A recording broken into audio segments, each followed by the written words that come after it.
ओम साई राम। साई सच्चरित्र अध्याय 31। मुक्तिदान। पहला सन्यासी विजयानंद, दूसरा बालाराम मानकर, तीसरा नूलकर, चौथा मेघा, पांचवा बाघ की मुक्ति। इस अध्याय में हेमांड पंत बाबा के सामने कुछ भक्तों की मृत्यु तथा बाघ के प्राण त्याग की कथा का वर्णन करते हैं। प्रारंभ। मृत्यु के समय जो अंतिम इच्छा या भावना होती है वही भव्यता का निर्माण करती है। श्री कृष्ण ने गीता अध्याय 8 में कहा है कि जो अपने जीवन के अंतिम क्षण में मुझे स्मरण करता है वह मुझे ही प्राप्त होता है तथा उस समय वह जो कुछ भी दृश्य देखता है उसी को अंत में पाता है। यह कोई भी निश्चयात्मक रूप से नहीं कह सकता कि उस क्षण में हम केवल उत्तम विचार ही कर सके। जहाँ तक अनुभव में आया है, ऐसा प्रतीत होता है कि उस समय अनेक कारणों से भयभीत होने की संभावना रहती है। इसके अनेक कारण हैं। इसके लिए मन को इच्छा अनुसार ही उत्तम विचारों के चिंतन में ही लगाने के लिए नित्य अभ्यास अत्यंत आवश्यक है। इसी कारण सभी संतों के ही हरि स्मरण और जाप को ही श्रेष्ठ बताया है, ताकि मृत्यु के समय हम किसी घरेलू उलझन में न पड़ जाए। अतः ऐसे अवसर पर भक्तगण पूर्णतः संतों के शरणागत हो जाते हैं, ताकि संत जो कि सर्वज्ञ है उचित पथ दर्शन कर हमारी श्रेष्ठ सहायता करे। इसी प्रकार के कुछ उदाहरण नीचे दिए जाते हैं। विजयानंद। एक मद्रासी सन्यासी विजयानंद मानसरोवर की यात्रा करने के लिए मार्ग में से बाबा की कीर्ति सुनकर शिरडी आए, जहां उनकी भेंट हरिद्वार के सोमदेव जी स्वामी से हुई और इसमें उन्होंने मानसरोवर की यात्रा के संबंध में पूछताछ की। स्वामी जी ने उन्हें बताया कि मानसरोवर गंगोत्री से 500 मील दूर उत्तर की ओर है तथा मार्ग में जो कष्ट होते हैं उनका भी उल्लेखन किया, जैसे कि बर्फ की अधिकता, 50 कोस तक भाषा में भिन्नता तथा भूटान वासियों के शंसनीय स्वभाव जो यात्रियों को अधिक कष्ट पहुंचाया करते हैं। ये सब सुनकर सन्यासी का चित्त उदास हो गया और उसने यात्रा करने का विचार त्याग मस्जिद में जाकर बाबा के श्री चरणों का स्पर्श किया। बाबा क्रोधित होकर कहने लगे, इस निकम्मे सन्यासी को निकालो यहाँ से, इसका संग करना व्यर्थ है। सन्यासी बाबा के स्वभाव से पूर्ण अपरिचित था। उसे बड़ी निराशा हुई, परंतु जहाँ कुछ भी गतिविधि चल रही थी उन्हें वह बैठे बैठे ही देखता रहा। प्रातः काल का दरबार लोगों से ठसाठस भरा हुआ था और बाबा की यथाविधि अभिषेक कराया जा रहा था। कोई पाद प्रक्षालन कर रहा था तो कोई चरणों को छूकर तथा कोई तीर्थ स्पर्श से अपने नेत्र तृप्त कर रहा था। कुछ लोग उन्हें चंदन का लेप लगा रहे थे तो कोई उनके शरीर में इत्र मल रहा था। जाति पाति का भेदभाव भुलाकर सब भक्त यही कार्य कर रहे थे। यद्यपि बाबा उस पर क्रोधित हो गए थे कि ये भी सन्यासी के हृदय के उनके प्रति बड़ा प्रेम उत्पन्न हो गया था। उन्हें यह स्थान छोड़ने की इच्छा न होती थी। 2 दिन के पश्चात ही मद्रास से पत्र आया कि उसकी मां की स्थिति अत्यंत चिंताजनक है, जिसे पढ़कर वे बड़ी निराशा हुई और वह अपनी मां के दर्शन की इच्छा करने लगा। परंतु बाबा की आज्ञा के बिना वह शिरडी से जा ही कैसा सकता था। इसलिए वह हाथ में पत्र लेकर उनके समीप गया और उनके घर लौटने की अनुमति मांगी। त्रिकालदर्शी बाबा को तो सब भविष्य विदित ही था। उन्होंने कहा, जब तुम्हें अपनी माँ से इतना मोह था तो फिर संन्यास धारण करने का कष्ट क्यों उठाया। माता या मोह भगवा वस्त्रधारी को शोभा नहीं देता। जाओ चुपचाप अपने स्थान पर रहकर कुछ दिन शांतिपूर्वक बिताओ। परंतु सावधान, चारों ओर वाड़े के चोर अधिक है, इसलिए द्वार बंद कर सावधानी से रहना, नहीं तो चोर सब कुछ चुरा ले जाएंगे। धनी यानी संपत्ति, चंचलता और यह शरीर भी नाशवान है। ऐसा ही समझकर लौकिक व परलौकिक समस्त पदार्थों का मोह त्याग कर अपना कर्तव्य करो। जो इस प्रकार का आचरण कर श्री हरि के शरणागत हो जाता है, उसका सब कष्टों से शीघ्र ही छुटकारा हो, उसे परमानंद की प्राप्ति हो जाती है। जो परमात्मा का ध्यान कर वह चिंतन प्रेम भक्तिपूर्ण करता है, परमात्मा भी उसके अविलंबन सहायता करते हैं।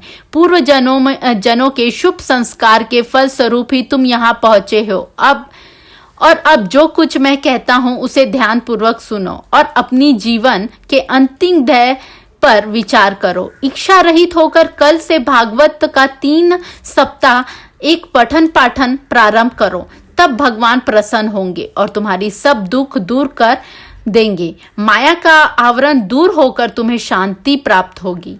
बाबा उसका अंत काल समीप देखकर उसे यह उपचार बता दिया तथा साथ ही राम विजय पढ़ने की आज्ञा दी, जिससे यमराज अधिक प्रसन्न होते हैं। दूसरे दिन स्नान आदि तथा अन्य शुद्धि के कृत कर उसे लेंडी बाग में एकांत में बैठकर भागवत का पाठ प्रारंभ कर दिया। दूसरी ओर पठन समाप्त होने के बाद वह बहुत थक गया था और वाड़े में आकर 2 दिन ठहरा। तीसरे दिन वे बड़े बाबा की गोद में उसके प्राण पखेरु उड़ गए।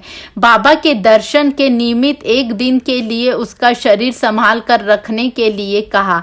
तत्पश्चात पुलिस आई और यथोचित जांच पड़ताल करके उसके उपरांत मृत शरीर को उठाने की आज्ञा दे दी। धार्मिक कृत्यों के साथ उसकी उपयुक्त स्थान पर समाधि बना दी गई। बाबा ने इस प्रकार सन्यासी की सहायता कर उसे सद्गति प्रदान की। ओम साई राम। बालाराम मानकर नामक एक गृहस्थ बाबा के परम भक्त थे। जब उनकी पत्नी का देहांत हो गया तो वो बड़े निराश हो गए और सब घर बार अपने लड़कों को सौंपकर वे शिरडी में आकर बाबा के पास रहने लगे। उनकी भक्ति देख बाबा के जीवन में गति परिवर्तन कर देना चाहते थे, इसलिए उन्होंने 11 रुपए देकर मच्छिंद्रगढ़ जिले सतारा में जाकर रहने को कहा। मानकर की इच्छा उनका सानिध्य छोड़कर अन्यत्र कहीं जाने की न थी, परंतु बाबा ने उन्हें समझाया कि तुम्हारे कल्याणार्थ ही यह उत्तम उपाय तुम्हें बतला रहा हूँ, इसलिए वहां जाकर दिन में 3 बार प्रभु का ध्यान करो। बाबा ने के शब्दों में विश्वास रख वह मच्छिंद्रगढ़ चला गया और वहां के मनोहर दृश्यों, शीतल जल तथा उत्तम पवन समीप स्थित दृश्यों को देखकर उसे चित्त में बड़ी प्रसन्नता हुई। बाबा द्वारा बतलाई विधि से उसे प्रभु का ध्यान करना प्रारंभ कर दिया और कुछ दिनों के पश्चात ही उसे दर्शन प्राप्त हो गया। बहुधा भक्तों को समाधि या तरुया अवस्था में ही दर्शन होते हैं, परंतु मानकर जब तरुया अवस्था में प्राकृतिक अवस्था में आया तभी उसे दर्शन हुए। दर्शन होने के पश्चात मानकर ने बाबा से अपने को वहां भेजने का कारण पूछा। बाबा ने कहा, शिरडी में तुम्हारे मन में नाना प्रकार के संकल्प विकल्प उठने लगे थे, इसी कारण मैंने तुम्हें वहां भेजा कि तुम्हारा चंचल मन को शांति प्राप्त हो। तुम्हारी धारणा थी कि मैं शिरडी में ही विद्यमान हूँ और 3.5 हाथ के पंच तत्व के पुतले के अतिरिक्त कुछ नहीं हूँ, परंतु अब तुम मुझे देखकर यह धारणा बना लो कि जो तुम्हारे सामने शिरडी में उपस्थित है और जिसे तुमने दर्शन किए हैं वह दोनों अभिन्न हैं या नहीं। मानकर वह स्थान छोड़कर अपने निवास स्थान बांद्रा को रवाना हो गए। वह पूना से दादर रेल द्वारा जाना चाहता था, परंतु जब वह टिकट घर तक पहुंचा ही था, वहां अधिक भीड़ के कारण वह टिकट खरीद न सका। इतने में ही एक देहाती जिसके कंधे में एक कंबल पड़ा था तथा शरीर में केवल एक लंगोटी के अतिरिक्त कुछ न था, वहां आया और मानकर से पूछने लगा, आप कहाँ जा रहे हैं? मानकर ने उत्तर दिया, मैं दादर जा रहा हूँ। तब वह कहने लगे कि मेरा यह दादर का टिकट आप ले लीजिए, क्योंकि मुझे यहाँ आवश्यक कार्य आ जाने के कारण मेरा जाना आज न हो सकेगा। मानकर को टिकट पाकर बड़ी प्रसन्नता हुई और अपनी जेब से पैसे निकालने लगे। इतने में टिकट देने वाला आदमी भीड़ में अदृश्य हो गया। मानकर ने भीड़ में प्राप्त छानबीन की, परंतु सब व्यर्थ ही हुआ। जब तक गाड़ी नहीं छूटी, मानकर उससे लौटने की प्रतीक्षा करता रहा, परंतु यह अंत तक न लौटा। इस प्रकार बाबा को इस विचित्र रूप में द्वितीय बार दर्शन हुए। कुछ दिन अपने घर ठहरकर मानकर फिर शिरडी लौट आए और श्री चरणों में अपने दिन व्यतीत करने लगा। अतः वह सदैव बाबा के वचनों और आज्ञा का पालन करने लगा। अंततः उस भाग्यशाली ने बाबा के सम्मुख उनका आशीर्वाद प्राप्त कर अपने प्राण त्यागे। ओम साई राम। तीसरा, तात्या साहेब नूलकर। हेमाड पंत ने तात्या साहेब नूलकर के संबंध में कोई विवरण नहीं लिखा, केवल इतना ही लिखा है कि उनका देहांत शिरडी में ही हुआ था। साई लीला पत्रिका में संक्षिप्त विवरण प्रकाशित हुआ। सन 1909 में जिस प्रकार तात्या साहेब पंढरपुर में उपानिदेश थे, उसी समय नाना साहेब चांदोलकर भी वहां के मामलादार थे। ये दोनों आपस में बहुधा मिला करते थे और प्रेम पूर्वक वार्तालाप किया करते थे। तात्या साहेब संतों में अविश्वास करते थे, जबकि नाना साहेब ने संतों के प्रति विशेष श्रद्धा थी। नाना साहेब ने उन्हें साईं बाबा की लीला सुनाई और एक बार शिरडी जाकर बाबा का दर्शन लाभ उठाने का आग्रह किया। वे दोनों दो शर्तों पर चलने को तैयार हुए। पहला, उन्हें ब्राह्मण रसोई मिलना चाहिए। दूसरा, भेंट के लिए नागपुर के उत्तम संतरे होने चाहिए। शीघ्र ही ये दोनों शर्तें पूर्ण हो गई। नाना साहेब के पास एक ब्राह्मण नौकरी के लिए आया। उन्होंने तात्या साहेब के पास भिजवा दिया। एक संतरे का पार्सल भी आया, जिस पर भेजने वाले का कोई पता न था। उसकी दोनों शर्तें पूरी हो गई, इसलिए अब वह उन्हें शिरडी जाने ही पड़ा। पहले तो बाबा उन पर क्रोधित हुए, परंतु जब धीरे धीरे तात्या साहेब को विश्वास हो गया कि वे सचमुच ही ईश्वरा अवतार है, तो वह बाबा से प्रभावित हो गए और फिर अपने जीवन पर्यंत वहीं रहे। जब उनका अंतकाल समीप आया तो उन्हें पवित्र धार्मिक पाठ सुनाया गया और अंतिम क्षणों में उन्हें बाबा का पाद तीर्थ भी दिया गया। उनकी मृत्यु का समाचार सुनकर बाबा बोल उठे, अरे तात्या आगे चले गया, अब उसका पुनः जन्म नहीं होगा। चौथा, मेघा। 28वें अध्याय में मेघा की कथा का वर्णन किया जा चुका है। जब मेघा का देहांत हुआ था, तब ग्रामवासी उनकी अर्थी के साथ चले और बाबा भी उनके साथ सम्मिलित हुए तथा उसके मृत शरीर पर फूल बरसाए। दाह संस्कार होने के पश्चात बाबा की आंखों से आंसू गिरने लगे। एक साधारण मनुष्य के समान उनका भी हृदय दुख से विदीर्ण हो गया। उनके शरीर को फूलों से ढककर एक निकट संबंधित सदृश रोटे पीटते वे मस्जिद को लौटे। सद्गति प्रदान करते हुए अनेक संत देखने में आए हैं, परंतु बाबा की महानता अद्वितीय थी।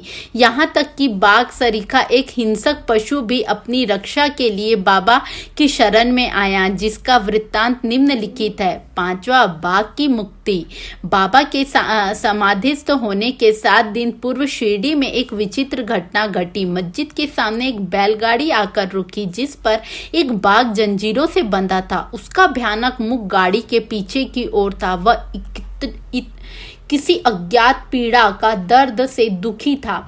उसके पालक 3 दरवेश थे, जो एक गांव से दूसरे गांव में जाकर उसका नित्य प्रदर्शन करते और इस प्रकार श्रेष्ठ द्रव्य संचय करते थे, और यही उनकी जीवा उपार्जन का एकमात्र साधन था। उन्होंने उसी चिकित्सा के सभी प्रयत्न किए, परंतु सब कुछ व्यर्थ हुआ। कहीं से बाबा की कीर्ति उनके कानों तक पड़ी और वे बाघ को लेकर साई दरबार आए। हाथों में जंजीर पकड़ बाघ को मस्जिद के दरवाजे पे खड़ा कर दिया। वह स्वभावतः ही भयानक था, पर रुग्ण होने के कारण वह बेचैन था। लोग भय और आश्चर्य के साथ उसकी ओर देखने लगे। दरवेश अंदर आया और बाबा को सब हाल बताकर उनकी आज्ञा लेकर वे बाघ को उनके सामने लाए। जैसे ही वह सीढ़ियों के समीप पहुंचा, वैसे ही बाबा के तेज पुंज स्वरूप का दर्शन कर एक बार पीछे हट गया और अपनी गर्दन नीचे झुका दी। जब दोनों की दृष्टि आपस में एक हुई तो बाघ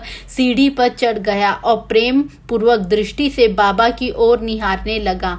उसने अपनी पूंछ हिलाकर 3 बार जमीन पर पटकी और फिर तत्क्षण ही अपने प्राण त्याग दिए। उस मृत्यु को देख दरवेशी बड़े निराश और दुखी हुए। तत्पश्चात जब उन्हें बोध हुआ कि उन्होंने सोचा कि प्राणी रोगग्रस्त था और उसकी मृत्यु भी संकिष्ट ही थी, चलो उसके लिए अच्छा हुआ कि वे बाबा सरीखे महान संत के चरणों में सद्गति प्राप्त हो गई। वह दरवेशियों का ऋण तथा जब वह ऋण चुक गया तो वह स्वतंत्र हो गए और जीवन के अंत में उसे साई चरणों के सद्गति प्राप्त हुई। जब कोई प्राणी संतों के चरणों पर अपना मस्तक रख प्राण त्याग दे तो उसकी मुक्ति हो जाती है। पूर्व जन्म के शुभ संस्कार के अभाव में ऐसा सुखद अंत होना कैसे संभव है। श्री सद्गुरु साईनाथा अर्पण मस्तु। शुभम भवतु।